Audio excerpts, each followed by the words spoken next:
Okay kids, welcome back to the shop. In the last video on the table saw where I made the guard for it, I had to make a set, not a set, I had to make some transfer punches, and I'm going to go over exactly what a transfer punch is and how I made the ones specifically for that job. So the way this works, so this is an index of transfer punches. This is Imperial set, and I know you guys can't see it, but there's sizes on here just like a drill index. So what you do, I already have a hole drilled in this, and this is from a different project, so I don't know what size it is. So you just grab whatever size fits and then goes in like that, right?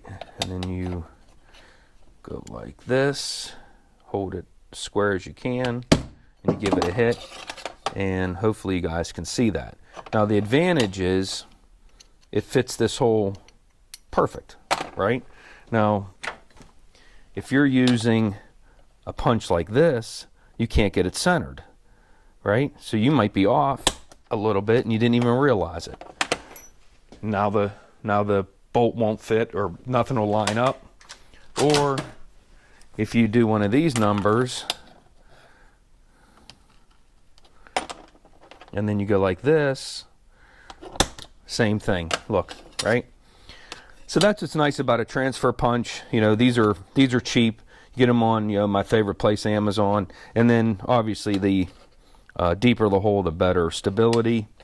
Now the thing is, you can't always use these because sometimes you have a blind hole. You can't come up from underneath. And that was the case on the table saw. So what I did was I took a carriage bolt, I cut it to whatever length I thought I needed, took it over to the grinder, I ground a point to it, try to follow a slot in it for the screwdriver, and then what you do, and you can buy these also, and then you just screw this in. Now for this application, this is too high. The ones you buy are smaller, and they actually have a hex milled into them, and they come with a tool and you screw it in and the point is exposed. But the way this works, so now you take and you stick your piece over top like, give it a whack, and there it is, okay? Now we could have a little bit of a better point, but hopefully you guys can see that. And so now you have a nice punch mark. It's exactly where it needs to be. You go over and you drill it, and then you have a perfect fit. So that's what I ended up doing.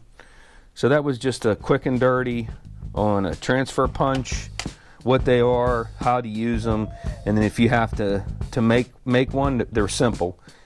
All right guys, well, thanks for watching. Please subscribe.